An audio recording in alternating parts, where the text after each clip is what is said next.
welcome to the Culture Cast. I'm Chris Dashew, and I am joined by two people that you have heard on this show before, but not at the same time. Joining me once again is my good friend, Father Malone. Are we limp and hard to manage? Wow, simply stunning. And my good friend, you have heard her on this podcast many times before. She is a writer, jack of all trades. She is a genuinely good human being, on top of everything else, because she has to put up with, listening to me talk about Steven Seagal and getting roped into that nonsense for an hour and a half. Heather Drain. Hi, Dr. Dudes. My good Lord. So, on this episode, and the final episode of You've Never Seen September, it's a film I haven't seen. Which look at that. Ties into the... Yeah, exactly. So we're actually talking about 1988's musical comedy romance aliens fuck people film, Earth Girls Are Easy. She's a girl from Southern California, looking for Mr. Right and finding Mr. Wrong. You brought a girl home to have sex? Well, you weren't supposed to be here, Val. If meaningless sex is what you want, why can't you have it with me? They're aliens lost in space, looking for somewhere to land. It's love at first fright. Earth Girls Are Easy. I'm going to show you something that's going to totally change your life completely forever. Are they straight? I don't know. They're aliens. So, what do you do with three furry aliens? You've got to cut their hair. What did you say?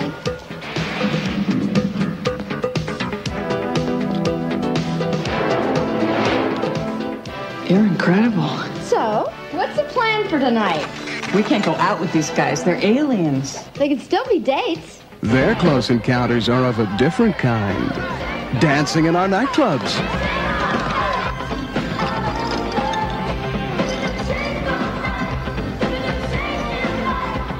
I'm going home with him. Driving on our highways. Playing on our beaches. They boldly go where no alien has gone before. We may not even be, anatomically correct for each other. That could be a real problem. No problem. Earth Girls Are Easy. What is easy? This is easy. So the film is directed by Julian Temple. It stars Geena Davis, Jeff Goldblum, Jim Carrey, Damon Wayans, and Julie Brown, along with Charles Rocket, who is kind of the reason that Heather is here. I love Charles Rocket. And the film is about Jeff Goldblum, Jim Carrey, and Damon Wayans as aliens who crash land on Earth and then want some trim. I mean, hey, you know what? That's a pretty fucking succinct way to describe this movie. But you know what? This movie's really fun. Before we talk about it, Father Malone, I would ask you why you picked this movie. But there aren't a lot of Geena Davis movies in the 80s, so it's not like you had a whole lot of choices. That's true, but I think I kind of concocted the entire category just to talk about this particular film. I'm not saying it's like a better film than Beetlejuice, but it's a movie I will put on more often than Beetlejuice. That's how much I love it. So, yeah, Earth Girls Are Easy. So, Heather, why are you here? What actor brought you to this junction in your podcasting career? Well, there's actually multiple reasons probably why I'm here. The main one is, of course, you mentioned Charles Rocket. I'm a huge fan of Charles Rocket. I actually have a column over at my website called The Rocket Files, where I'm profiling, different works, because a lot of people just know him for either being on SNL or maybe the guy that was in Dumb and Dumber. But he had such a rich career and was such a talented force and just such a great presence. But also this film I saw when it first came out on video. I remember renting it when I was, I think, 9. Because I was a huge Julie Brown fan. Julie Brown was one of my early role models as a young lass. So, of course, I had to see it. Yes, Just Say Julie. She had a show on MTV. And there wasn't, a lot of, she was, the redheaded idol for me that was just irreverent and sassy and kind of crazy. And she had big boobs, which was awesome. Because, when you're a little kid, you want to look like Elvira. But you're 9, so yeah, you don't. and it's good in retrospect that you didn't. But I just, that's so. Those two factors brought me to this movie. Can I just say that I remember Charles Rocket from Max Headroom, the pilot episode of Max Headroom. Yeah, that's where I sort of first became aware of him. And yeah, much props to Julie Brown during the 1980s. There was nothing quite like her, and this is sort of the perfect culmination of all of her obsessions, I think. And you know what brought me to this film is Father Malone, because Yay. he programmed this month. It's weird. So the weird thing about this movie is I had seen like stills from it before, and look, Jim Carrey in the 80s is not the Jim Carrey of the 90s. Jim Carrey in the 90s, one could make the assertion, and I don't think that they would be wrong, because I'm about to make it, and I would like to see if someone would find a hole in it. No one had a better career as a comedian in the 90s than Jim Carrey. I mean, he was making these movies that made him millions of dollars, and he was signing contracts for millions of dollars, and I mean, some of the movies that he made in the 90s are some of the comedy classics of the 90s. Whether or not you like them is a different story, but they made tons of money, and they put Jim Carrey on the track to where he is now, which is seemingly coming back as a comedic actor. He took like a weird detour into drama, and weird is the only word to describe it. But Jim Carrey isn't in this movie enough to talk about him, because it's pretty much a Geena Davis and Jeff Goldblum movie, which is fine, because they're amazing. It was almost Jeff Goldblum and Geena Davis month, Father Malone, by the way. Oh, yeah. Well, I mean, they kind of were inextricably linked in the 1980s, both cinematically and romantically. But I agree. I mean, that a little Jim Carrey goes a long way. Specifically, like early Jim Carrey, who was even more over the top than he kind of got known for. So I think he's in this movie just the right amount. I think he's funny in the movie, and I like him in the movie a lot. And it's always weird going back and watching the movie and seeing how goddamn young he is. But yeah, this is definitely a Geena Davis movie, and more power to it. Absolutely. Yeah, what's weird to me is, I'm trying to remember the timeline, because Once Bitten came out before this movie, correct? 85, so I want to say, yeah, he looks younger to me in this movie than he did in Once Bitten. I think it's I the agree. hair. Yeah, it's the blonde. It's got to be. I totally agree. But no, having a different hair color makes you look younger. Father Malone. Well, I don't know what color. I don't know what age it makes me look, but does green have a number? Do I look younger with green hair? I mean, what are we talking about here? I don't know. Back to the movie. But no, I'm glad you guys pointed out, because yeah, I mean, Davis and Goldblum were kind of like the power couple of 80s like cult film. Oh yeah, because they're in another film that I love dearly, that doesn't always get the love. Some people hate it. In fact, here we go. They're wrong. It's Transylvania 65000. No, that movie is bad. I love it. No, god damn it. It's so good. Shut up. You're like one of those secret jurors. You came on here to derail this with Transylvania 6500 chat. You know what? Father Malone likes that movie, so... I do like that movie, and I got skewered by him and Mike White when we talked about it. Oh, I'm sorry. You know what's funny is... a recent recording I did with Mike, it was for Motel Hell. That movie came up, and Mike was like, "No, I hate it." And I was like, "Mike, it's so good. How could you?" I'm not saying it's a masterpiece, but it's so much fun. And I mean, come on, Joseph Bologna, come on, yeah. And Geena Davis is like this weird, sexy, like nymphomaniac vampiress. Like, oh god, oh. Yeah. And that theme song, come on, Transylvania 65000. It's so, oh, come on. No, it's it's so fun. Michael Richards deflates any love I could have for that movie. Oh, he's bad in it. I'll admit that even. I was fine with them. I mean, granted, I'm all about the Bologna. Come on, like any character that talks like Chico Marx when they become a mad scientist. I mean, that's just love right there. But this movie is better, though, right? Remarkably better, yeah. No, remarkably. Wait, Heather, is this not better than Transylvania 65000? I mean, technically, yes. Oh my god, now I'm worried. I mean, look, this movie, it's not doing anything particularly out of the box with the plot. You have aliens crash, and it's it's a fish out of water story. I mean, we've seen these kinds of movies before, but you have Jeff Goldblum, you have Geena Davis, Jim Carrey and Damon Wayans do enough. Julie Brown is great as well. It's a fun movie. There's a lot of fun things going on. I read some reviews at the time that were like, well, it's just a glorified music video.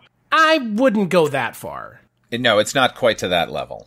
The beginning of the movie kind of feels that way.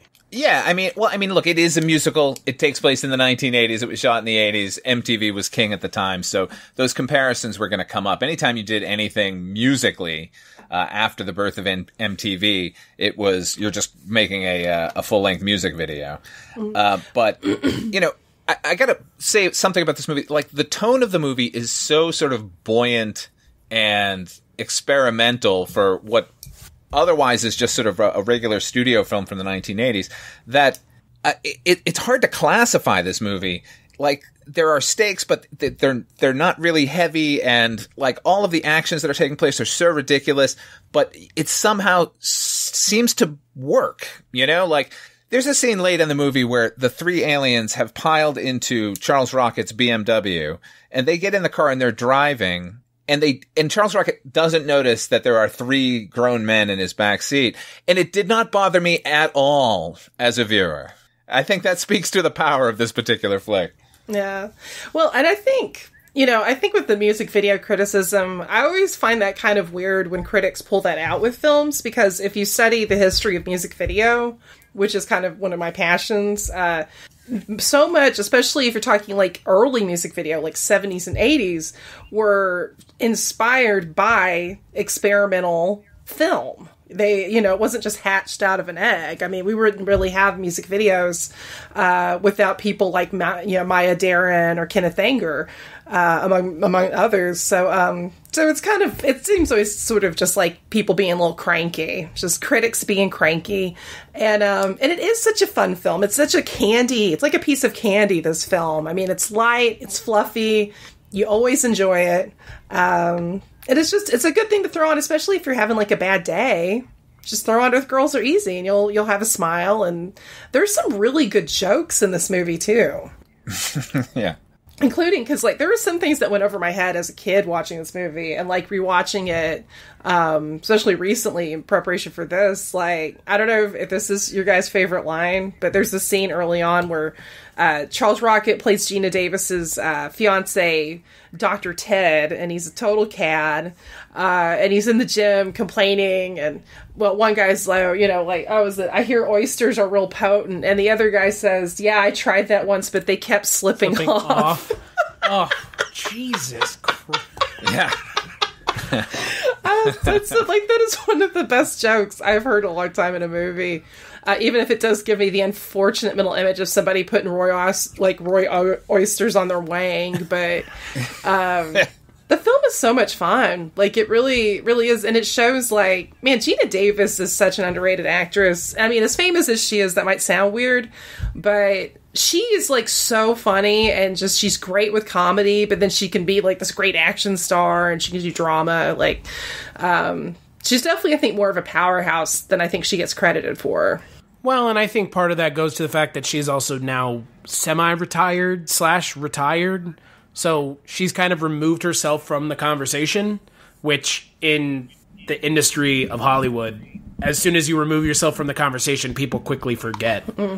Which is unfortunate. Well, like, if she were coming out with movies every year, I agree with you, but I think you would have more people talking about her.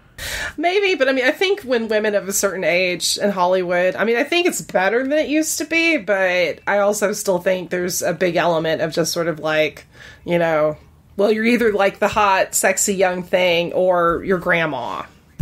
Yeah, case in point, like Marissa Tomei playing, I didn't watch this movie, but like playing like one of the Spider-Man movies, she's playing like... She's like Aunt May. She's Aunt May. Sexy Aunt May is what she's called. It's like... I don't think that character ever looked like hot ass Marissa Tomei. Like, but because she's now. Like, until now, but she always should have. Exactly. I mean, considering how comic books, who were their initial audience is written for, yeah. What's the point of making her an old lady? No, you know what? No, Not putting aside the hotness factor of having Marissa Tomei play it as opposed to, say, Sally Field, who was the previous actress to play the role. Just with that character Spider-Man, like, that's his aunt, and his aunt is his grandmother's age, which means his parents were also that age. It makes more sense that she would be like his aunt. That's all. That's just a pet peeve of mine with Spider-Man. I always thought Aunt May was too old, and they just made her matronly for no good reason. But anyway. Well, I mean, back to Earth Girls Are Easy. So that people couldn't get all horned up when they watched the movies with her in them. Were they thinking that far ahead? I mean, if they weren't thinking Somebody that when they was. cast her opposite Robert Downey Jr. and he's making glib remarks about her, yeah, they had to have. Oh, I'm talking about the original sort of creation. Well. I'm talking about the character as a whole, that Sure. it should have been pitched to that age. That's all. I don't care who's playing the part. Well, now I'm pretty sure that Aunt May is dead in the comics now, so. That's horrible. Well. Well, you got your wish, okay? They can bring her back to life as a sexy younger lady. She's a sexy corpse now. Oh, God. Oh, man. As we have the necromantic version of Spider-Man. But There's that lead pipe. They need the pipe. Earth Girls Are Easy. yes. So what do you guys, with it being a musical, what do you guys think about the music element in the film? I mean, it's Niles Rodgers, so, you know. Yeah, I think the music is really good, and I am also a huge fan of Julie Brown, and, not only was she sort of, like, doing a comedic thing, which was really funny, and, like, so obviously screenwriting, and eventually, like, two TV shows. She had one on Fox, too. But her song parodies were really fantastic in the 1980s. They weren't like Weird Al, who was just parodying popular songs. She was just writing sort of originals, which is always fun when it comes to novelty records. And I think her music is really smart and really funny and catchy as hell. So the more of her songs that were in this movie, the better. In fact, I think they should have jettisoned some other songs, like the horrible Hall & Oates version of Love Train over the end credits. Oh, thank you. Oh my God, what did the OJs ever do to Hall & Oates for that Real cover? bad. Jesus. Yeah. Well, and especially considering on her 1984 album, she had a song called Earth Girls Are Easy. But I'm saying, why wasn't that playing over the end credits? It absolutely should have. Exactly. No, agreed. Yeah. No, her songs, there's still like lyrics I quote to this day, like especially from, obviously the Homecoming Queen's Got a Gun, and Girl Fight Tonight, especially because as Chris knows this about me, I'm a huge wrestling fan. So I tend to quote, it's not the most politically correct thing. But Heather and I get to quote wrestling a lot. Yeah, which, by the way, I noticed there's a guy in the Because I'm a Blonde beach sequence that looks like a young Kenny Omega. I know it's not Kenny, because Kenny was probably 8 or whatever when they made this, but he looks like Kenny, so. I mean, they had to have a scene at the beach in a movie set in Southern California, right? Of course. Yeah. In the Valley. In the Valley, of course. Yeah. And that scene was inserted, like, long after production was done. And it feels like it. It sure does. It feels so out of place. Speaking of the music in this movie, when they go to the Griffith Observatory, which they've turned into the disco sequence, there's a song playing in the background called "I Like 'Em Big and Stupid" by Julie Brown. That there was supposed to be an actual musical sequence of her singing that song, which got cut out for whatever reason, and then to sort of fill that gap, they did "But I'm a Blonde" at the end, which I think is a shame because I think "But I'm a Blonde" is a hilarious song, but the other song is better and deserved more of a spotlight. So that's my only criticism with the musical choices in this film, was the filmmakers' choices themselves. Yeah, agreed. And what's weird is I was reading that when the soundtrack came out, Geena Davis's big number, they didn't have her version of the song on there. It was Jill Jones, who I love Jill Jones. And if anybody out there listening is a big Prince fan, you probably are familiar with her. She was part of the Revolution pre-Wendy and Lisa. She's the one that you see in the 1999 video next to Lisa. So she was during Lisa, pre-Wendy. But yeah, kind of weird they don't have Geena. Like, come on. I did not. So this is again to the fact I'd never seen this before. I didn't realize it was going to be a musical. Oh, nice. Good. Right. Well, and again, like, I have nothing against musicals, obviously. I love musicals. That's not it at all. But sometimes when you're watching a movie and you're not expecting a musical number, it's like, oh, shit, where did this come from? But in this movie, it makes so much sense. This movie is like the film equivalent of Cotton Candy. Like, you know, and that's not, I mean, like you've already said, Heather, like, that's not a knock against the movie. That should just set you up for what you should be expecting when you watch the film. You're, like, barely invested, but it's still entertaining. I mean, there's, like even Father Malone said, there's no stakes to this damn movie. There's none. Like, you know that it's going to have a happy ending because it's a movie where there's furry men that end up being Jim Carrey, Damon Wayans, and Jeff Goldblum, all looking like Adonises of the late 80s. I love that descriptor. That is an awesome descriptor. Well, and even like the lighting and the design of all the furniture, it has this really great kind of retro, kitsch kind of campy look to it, which I adore. And I mean, it complete with having 2 songs by the B-52s on the soundtrack, which seems perfect. Right, they were poised for their comeback when this movie sort of came out and used that. Those choices are great for the movie, absolutely. Mm-hmm. But yeah, I mean, no stakes, but it doesn't really impact the film. Also, speaking to like just the film itself, it kind of touches on one of my obsessions, which is Los Angeles of that time period, sort of like 82 to 90. Like, you see it in films, and for some reason, that always looks the best to me. And 9 times out of 10, they're dirtying the town down, but this is the sort of bright, poppy Los Angeles that I think we all dream about when we think about the town. And I think Julian Temple played, like, fully into that. And, I mean, down to putting Angeline in the film, who, I'm sure people know of her, but, like, she is sort of, like... like a Jesus figure in Los Angeles, where you could be having a bad day, but somehow if you see Angeline driving around in her pink Corvette, like, it makes your day better. So this movie's like a perfect confection of all of the wonder that could be LA. Oh gosh, I know. I always like pop so hard when I see Angeline in this because I find her so fascinating. And she is. I love that. Like, somebody should write a short story called The Jesus of L.A. That is a great sentence and title. Well, they are making a television series about her, so... Oh, wow. So who is she? Like, I know who she is in the movie, but she's just... Right. You've seen the billboard. If you've ever seen, like, an episode of Moonlighting, she's in the credits of that. Like, she has billboards in Los Angeles that just feature a picture of herself, and it says Angeline. And they've been up since, I think, like, the late 70s, and there's always been a billboard of her, and it's advertising nothing. She's not looking for a job. She just likes to have herself sort of publicized.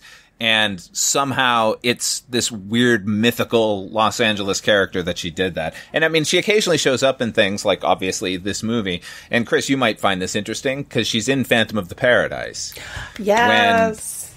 When we first meet Phoenix, when Winslow's coming up the stairs, he's passing a couple of girls. And like the last 2 before Phoenix, the blonde is Angeline. I don't think she has a line or anything, but that's definitely her. Oh my God. Father Malone, you have touched my heart and my soul by mentioning that. And especially because I've Fan of the Paradise movie. I love Earth Girls Are Easy. I've legit watched Fan of the Paradise probably dozens of times at least since the 90s. It is one of my favorite movies ever. And it's spectacular. And it is the literal reason that Father Malone and I are friends. Yeah. I'm going to have to look up your video. I want to see that. Like, you wouldn't be part of the people who haven't seen it, though. Yeah, okay. The name of his videos are You've Never Seen, and it's about a movie that theoretically most people that aren't into movies like some of us are should not have seen. But people like to comment on Father Malone's stuff and say, well, I've seen it. Yeah, my number one comment is, but I have seen this movie. Like, really angry about it, too. Well, how dare you say that they haven't seen something? Yeah.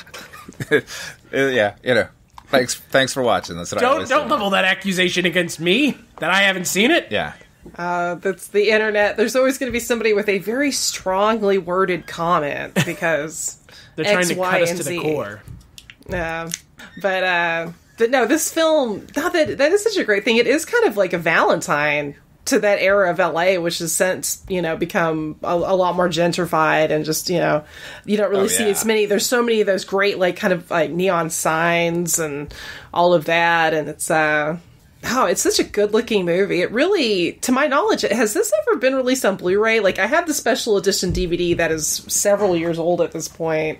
I would love to get this on Blue, but I couldn't find one online. Do you guys know if it's out, or? I do not. I didn't see anything, and that's kind of surprising because this feels like the kind of film that would get picked up by, like, Kino or Scream Factory or somebody, right? Seriously. I mean, give us some of the films that have come out. Like Transylvania 65000 was released by fucking Kino Lorber. Like, come on. And this film hasn't gotten a Blu-ray release? Really? Well, and what's funny is Kino's also released a film that I'm going to be writing about for the next Rocket Files, which is It's Pat. Yes, It's Pat. I have a friend in that movie. He's in the crowd scene at the end. Oh, man, that's awesome. Yeah. And to answer your question, no, there has not been a Blu-ray release of this film. This film, it's on Amazon Prime if you want to rent it. It's also on IMDb TV, which I guess is IMDb's attempt to get into the streaming world. Fine. Okay. At least it's free, maybe. It does seem to be a film that's harder to find. And I mean, it doesn't get... I think the thing that's weird about this movie for me is, for a lot of folks, this is going to be a surprise that Jeff Goldblum is in it. Like, this just doesn't seem like the kind of thing that... I mean, Jeff Goldblum now, obviously, would... you know what I mean? It's just weird, I guess, for some people. Oh, my gosh. He's so... This is maybe arguably peak Goldblum. Because, not to... I don't want to fangirl too hard, but that's a handsome man. Like, when he comes out... He's never looked better, right? Oh, yeah. I was like... Yeah, you're right. It's like peak perfection Jeff Goldblum, physically, definitely, in this movie. Oh, he's a dashing gentleman. So dashing. Yeah, and Geena Davis, I mean, obviously they have great chemistry, and they're just like, they're so good together, and she's great. I mean, that's one thing that I was joking to my husband Chuck, talking about prepping for this, and he's never seen this movie, which obviously I must rectify that this week. But I was like, the one thing is, that you do get to find a little bit unbelievable is that, Charles Rocket's character Ted isn't sexually interested in his fiancée, and it's Geena Davis. Like, yeah, that's a little weird. That's Geena really, Davis looking real good. Oh, I mean, that's a fox. That's just a stone cold fox right there. Geena Davis still looks good now. Geena Davis looks good all the time. That's a beautiful woman. And it's not to be shallow. She's got a great brain and great talent, but, but come on, it's Geena Davis. What's wrong with you, dude? But of course, Charles Rocket, I'm biased, but I think he did a great job and got to have some, like, good physical comedy towards the end of the movie, which was definitely one of his strong suits. Yeah, he seems like he was a decent sort of fellow, but man, he slots right into villain roles on a really unctuous level. There's nothing quite like a Charles Rocket heavy. Oh my god! Well, he was like one of those guys. It seemed like, especially in the 80s and 90s, like Cliff DeYoung, where it's like we need a handsome villain who's kind of a yuppie, kind of like an evil yuppie, And I think he's more of a 90s exemplar because the yuppie villain is owned part and parcel by Charles Rocket, I think. Well, and he reminds me of how they use Christopher McDonald too. Like, similarly, because like Christopher McDonald is known as like the comedy villain guy, I mean, you could even make the case Michael McKean is. I mean, think of the Coneheads. Like, I mean, I love the Coneheads unabashedly. The movie's fucking amazing. Well, that's fair because I love Transylvania 65000. Wait, you don't like Coneheads? Come on. The soundtrack alone is amazing. What, that song like, I don't want to hold my cone alone. Okay, well, you know what? Yeah. Agree to disagree, I guess. It's all good. I like the Coneheads. See, Chris, you're not alone. Yeah, true. Man, I like that movie, but then I'm an Aykroyd apologist. So. It's true. Father Malone is an Aykroyd apologist big time. I respect that. Absolutely. As the guy that gave us Titty and swear to God, guy, Sorry, it's one of my favorite SNL sketches. As also the man who gave us nothing but trouble. Now, okay, It's a flawed Chris. masterpiece. The movie is feces, Father Malone. Come on. Okay, It's a flawed, Chris. flawed masterpiece. You pick. You have to watch one movie. Transylvania 65000 or Nothing But Trouble. Nothing but Yeah, trouble because buddy. nothing but trouble because it has Chevy Chase in it. See, and you did it for the worst reason. Okay, let me walk this back. Nothing But Trouble is a failure on a spectacular level, and it's an interesting failure. Transylvania 65000 is just a boring failure. Oh my god. My heart. You're breaking it. At least Nothing But Trouble goes out of its way to be as bizarre. It is a trip inside Dan Aykroyd's waking nightmares. That is what that film is. In, like, condensed down, like, you could put it in an eyedropper on your tongue and be like, I'm inside Dan Aykroyd's brain. That's what that film is. Transylvania 65000 is just a movie made by a chemical company trying to launder money out of Eastern Europe. Like, that's a bad thing? Heather Drain paid off by just- Dow Chemical Company. That's right. My middle name's... You're just nitpicking at this point, man. Yeah, it's nitpicking. Fuck you guys. What's wrong with being sexy, Chris? Yeah, that's true. I will say, though, we're talking about this idea of Geena Davis, like, in almost all of the movies we've done this month, aside from Transylvania 65000, they have not played up Geena Davis as a good-looking woman. And it's so weird, because in Fletch, she plays second fiddle to Chevy Chase. Transylvania 65000, she's sexy. In The Fly, there's a sex scene in the film, but it's more about Jeff Goldblum than her in that scene.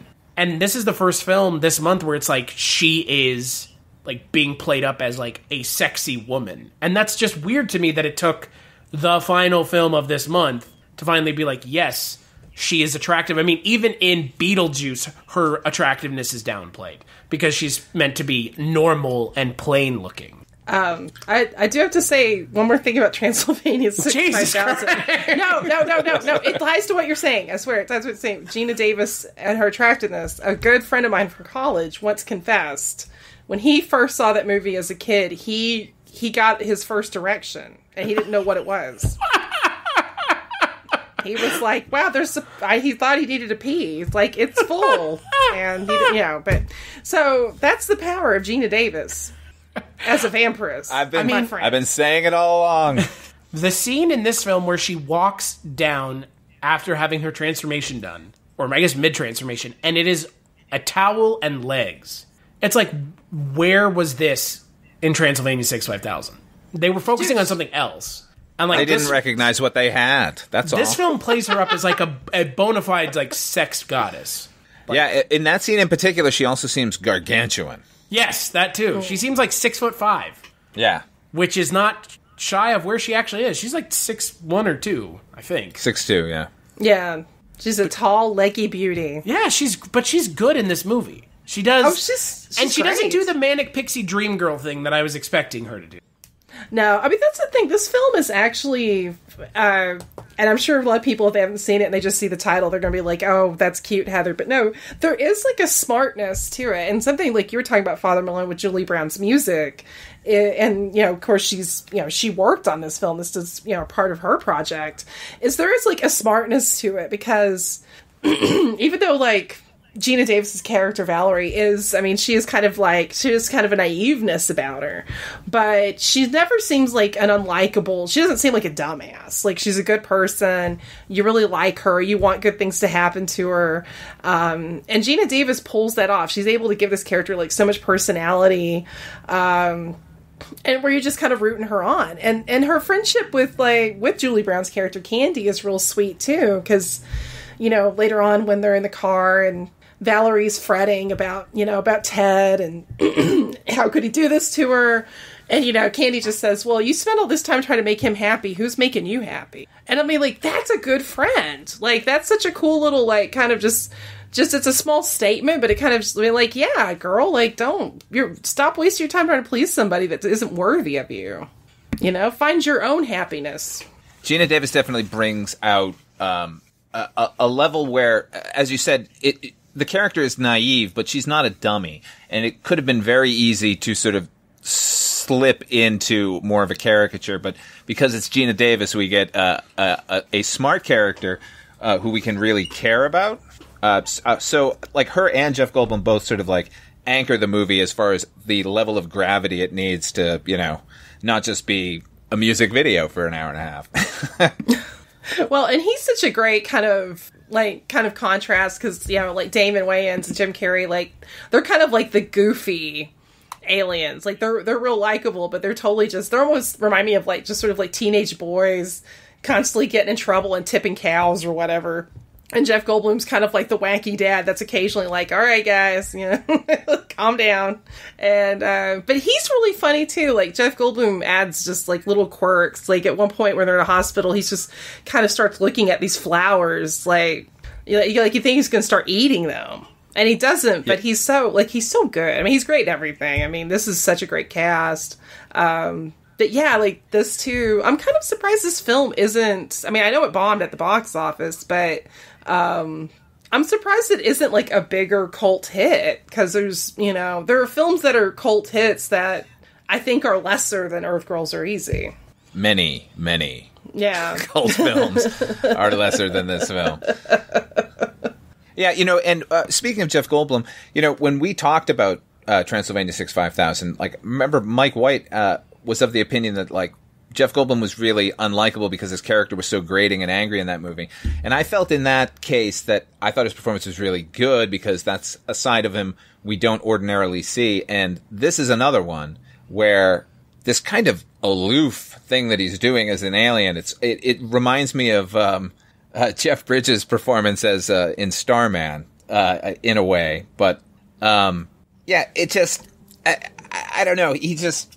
I like seeing other sides to him other than the sort of bag of quirks that we've been given since the 1990s, Since he was Ian Malcolm. Because all it is, and we've talked about it, we've alluded to it a little bit before in the podcast, but I think tonight on this episode, we just address it full on. It must suck, but at the same time be great, because he, along with several other actors, cannot get out from underneath who we think they are all the time, which may or may not be the case, but our assumption is that is the truth. He's like Will Ferrell. Like, Will Ferrell hasn't played a different character since Anchorman. True. And Jeff Goldblum hasn't really played a character other than Ian Malcolm since Jurassic Park. Right, and, Cary Grant was always Cary Grant, so there's room for that, and he does that well, but he was also a really good actor and could do a nuanced thing like this. That's, Well, it's weird that people forget that too, because I remember, of course, this film is really probably obscure at this point, but there was a film he was in called Mr. Frost, where he's basically playing the devil. Scary. And he's very intense in it, and it's really good. And yeah, I mean, he's one of those guys that can actually do a lot more than kind of what people expect of him, which honestly are statements I would, and I actually said earlier about Geena Davis. I'd say the same things about Charles Rocket. Like, for the Rocket Files, like, I did a piece on a movie that he was a lead in called Down Twisted, which is like this mid-80s action film by Albert Pyun. And it's really good. And he's a great lead. And he's playing the hero. He's not, he's not playing the kind of the Charles Rocket role that we were alluding to earlier. Is he like a private eye in that movie? In like the jungle?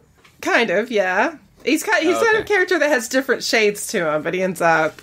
and that film has some great 80s, like, lighting and sets. And that one is begging to be released on DVD or Blu-ray. It also has Tom Matthews in it, who's great, from Return of the Living Dead. Matthews. I know, and he's so good in it. He's like a super villain. He looks like a super villain out of, like, Buckaroo Banzai or something in it. Like, he's so good. Another great film starring Jeff Goldblum. However, Jeff Goldblum given nothing to do in that movie, which is fine.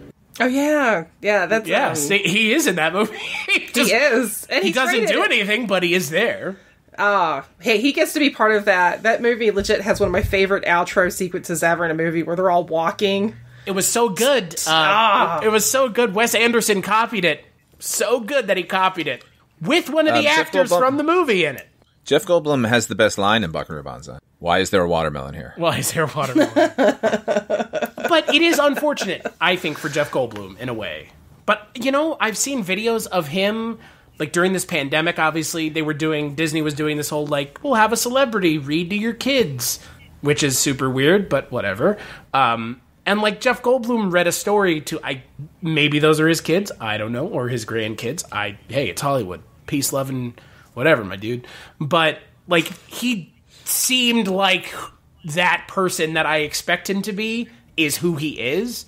So maybe it's not that big of a deal. But like you said, Father Malone, like we know Jeff Goldblum is an amazing actor. Go watch The Fly. Like I will put The Fly and him as Seth Brundle up against any other movie where it's a dramatic performance under pounds of makeup, and Jeff Goldblum will take that trophy every time.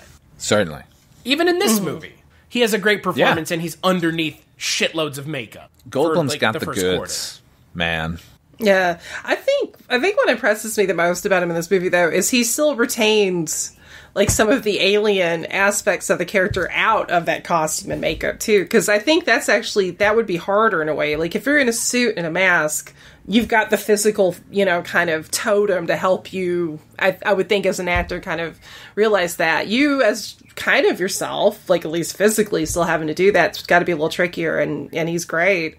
One thing I found in my research for this episode was a little clip that he was interviewed on some news show. They asked him about Earth Girls Are Easy, which I was amazed. I was like, wow, that's cool. And he was so cool. And this looks somewhat recent. Like, he was just talking about how much the movie was fun to make. And he mentioned how much Julian Temple loved Angeline and was so excited to get her.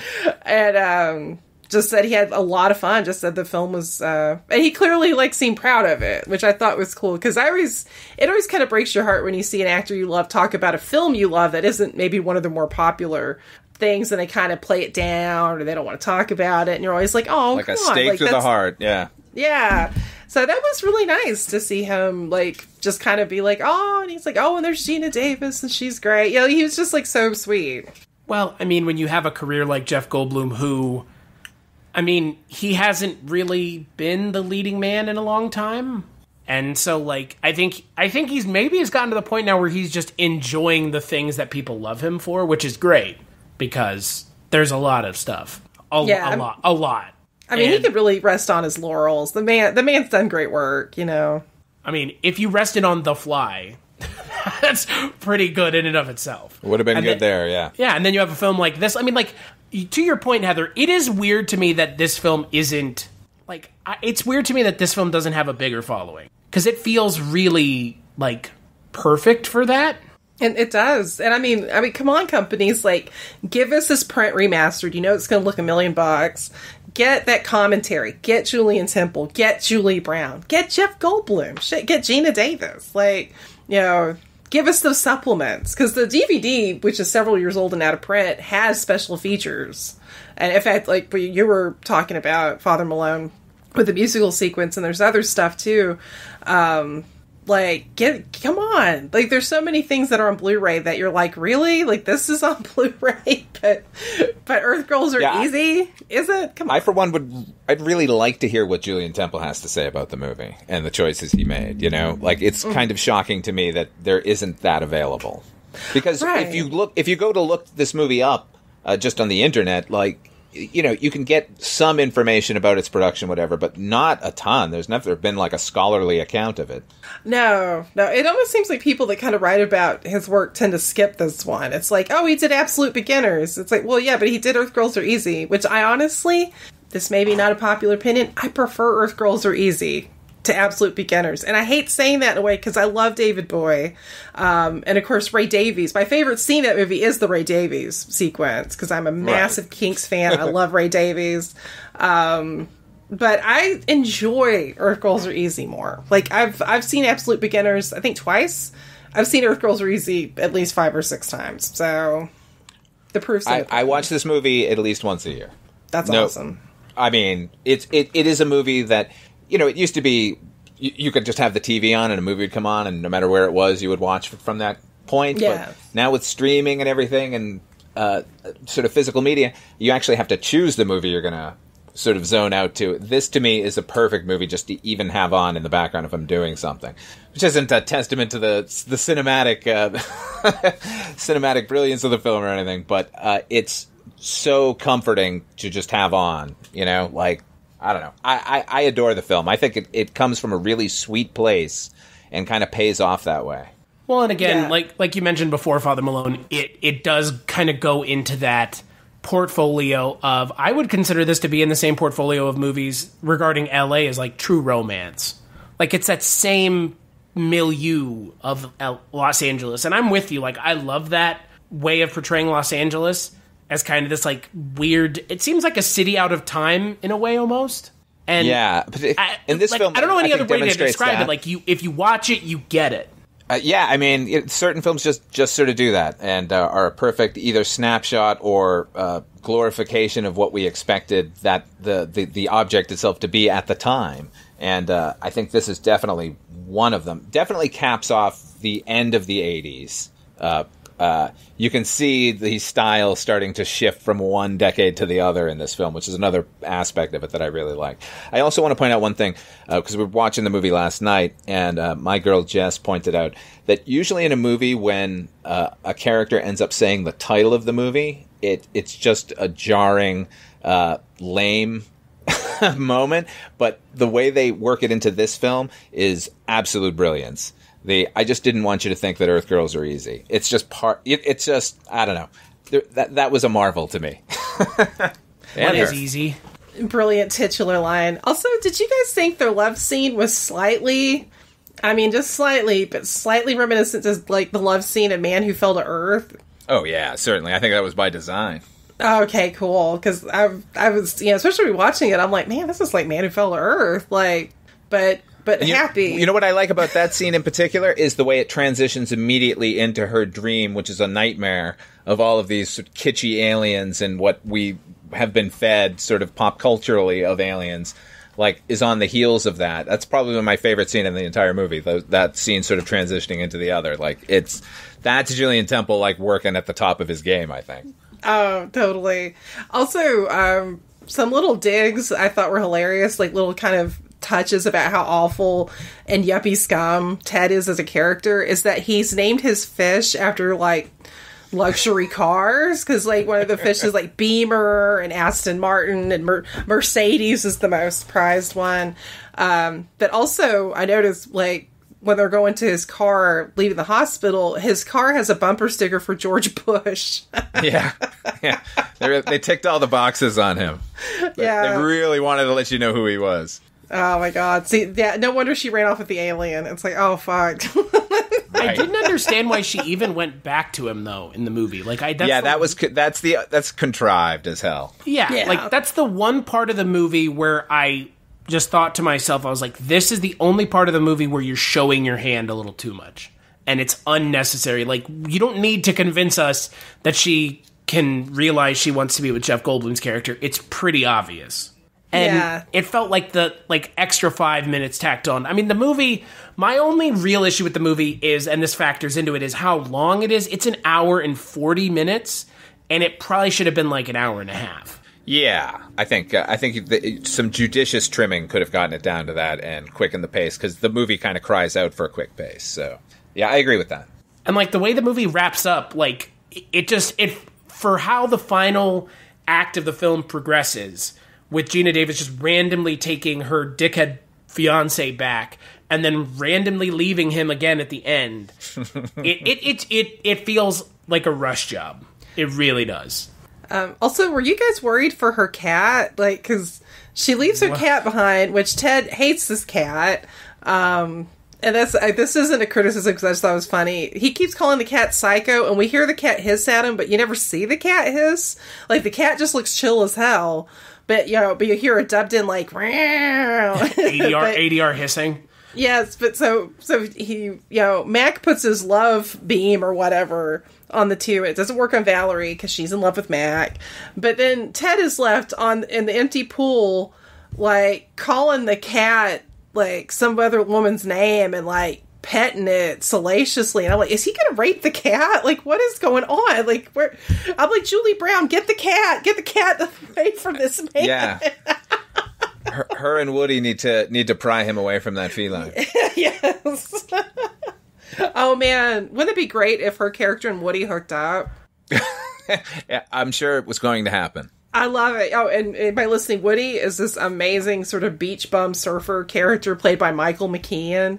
And of course, Michael McKean's great. Got another great actor in this, and he's like, he's like his comment about like the spaceship and the pool, and Mac's like, oh, it's a car, and he's like, oh, that makes sense. That happens to me all the time. Yeah. Apparently, Michael McKean was supposed to play Charles Rocket's role. Their roles were supposed to be reversed.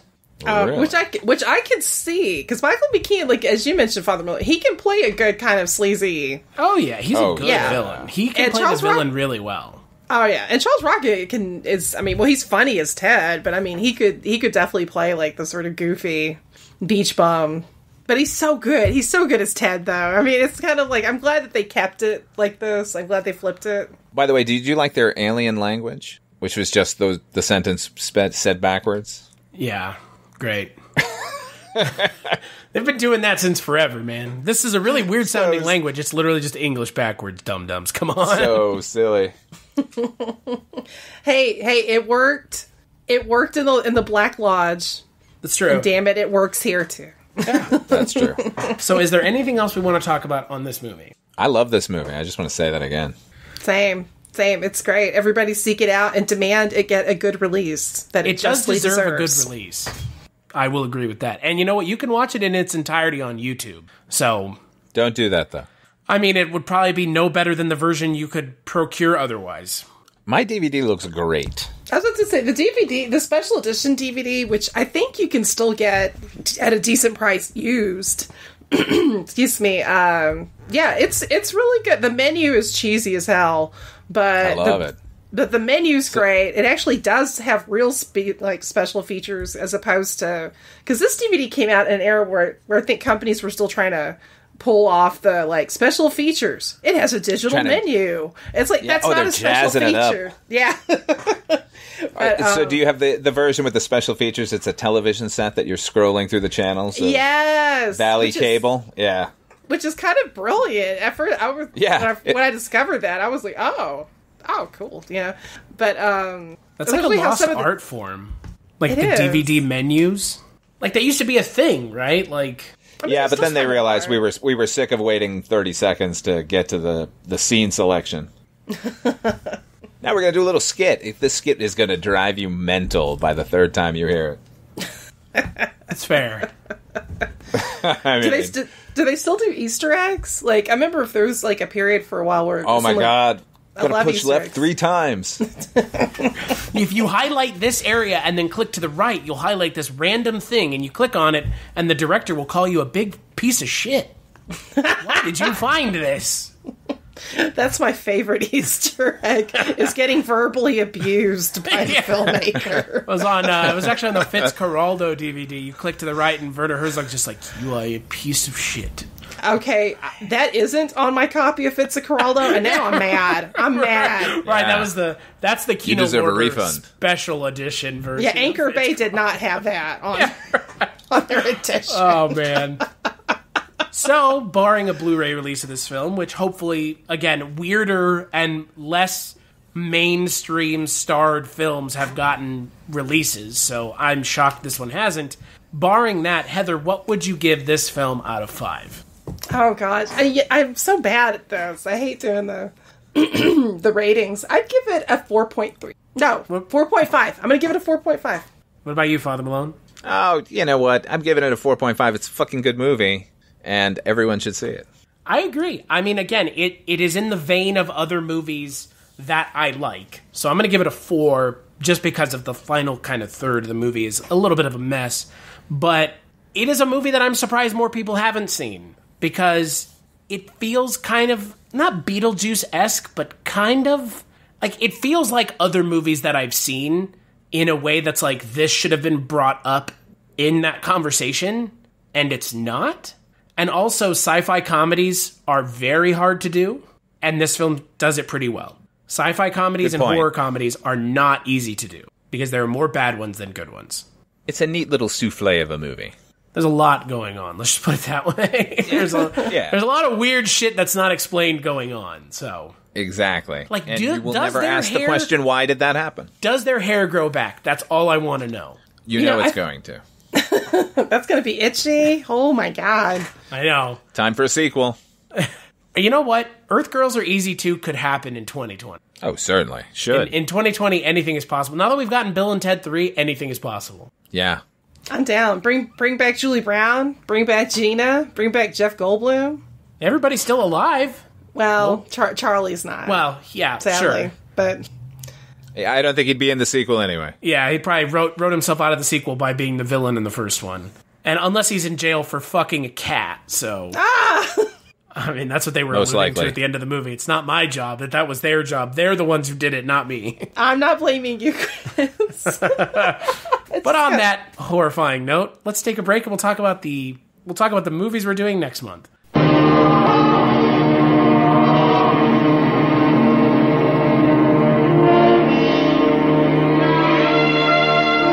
Vampires, perverted creatures of the night. This ancient evil is now a modern industry, backed by big money. Specialists in abduction, brainwashing, and murder.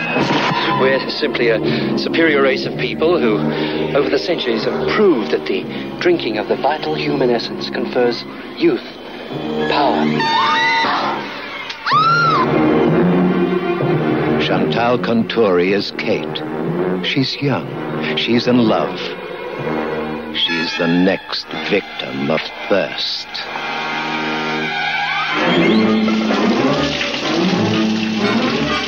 This thirst is in all of us. Not in me! Not me. The family as noble as hers, I'm sure the old thirst will not have died out. David Hemmings and Henry Silver are the doctors of the diabolical. Welcome to the Brotherhood, Miss Davis. Baroness. Their human farm is a living nightmare where science goes mad. The dairy brings our lifestyle up to date. Each carefully selected blood cow is absolutely free from anti-tetanus serum, pollens, and antibiotics.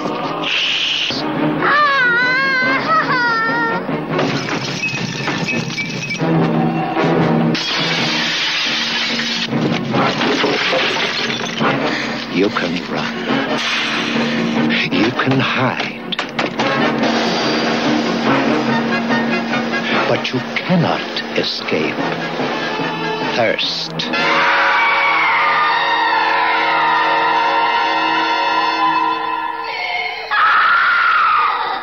That's right, on the next Culture Cast, we're going to be talking about Thirst, which kicks off our Australian Horror-tober, otherwise known as Horror-tober Down Under, because it's October and we like horror movies. And unlike most of y'all, we actually watch horror movies all the time, not just in October. I know, weird. Yeah, fuckers. We like the genre so much, it's not just something we say we like when it's October, turds. Oh, Jesus. But yeah, we're going to be talking about some Australian horror films, and we're kicking it off with Thirst. And I have not seen any of the movies next month, so maybe October should have been You've Never Seen. Sequel. Part 2. This is the amended version. This is the what did they call it for fucking Alien 3? The work print cut. This is the work print cut. Yeah, whatever. There you go. Oh, Jesus. Until then, where can people find you, Heather? Well, they can find me over on my website, mondoheather.com, and you can also find me on Twitter and Instagram under the handle, appropriate enough, Mondo Heather. What about you, Father Malone? You can check me out over on my YouTube channel, OughtFiveFilms, OughtFiveFilms. I've got a show called You've Never Seen, about movies that you've never seen. Even if you've seen them, you haven't seen them.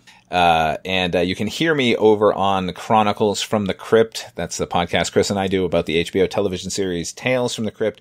And you can hear me with Chris and Mr. Mike White discussing the Twilight Zone revival from 1985. That's Dreams for Sale, the Twilight Zone 85 podcast. And as for me, you can find me on Twitter at casualty_Chris. That's where I talk about all the podcasts that I do, so I won't talk about them here. Patreon.com/culturecast is where you can find the Patreon for the podcast. $1 is all it takes to get monthly content that you can only find there, where we talk about a movie that has William Hurt in it. Great. William Hurt's fucking boring. That's a real thing. You should have consulted me. Well, you left us all of two options, Tootsie or Accidental Tourist. And you didn't watch Tootsie. Because Geena Davis won an Oscar for Accidental Tourist. Yeah. The pedigree, the assumption of the pedigree of the film was there. Yes, but that same pedigree could have also knocked out Earth Girls Are Easy, and I would never do that to you. Yeah, but Earth Girls Are Easy, I wasn't expecting it to be some grand foray into drama. It's exactly what I needed and wanted, and that's a good thing. Yeah, well, I'm not defending Accidental Tourist by any measure. Please anyway. Don't. Please don't, for the love of God. I completely forgot that movie existed. You know what? And 5 minutes from now, you will forget again. Because it's a fucking boring movie. But if you want to hear us talk about it, patreon.com/culturecast is where you can find it for $1. That's all it takes.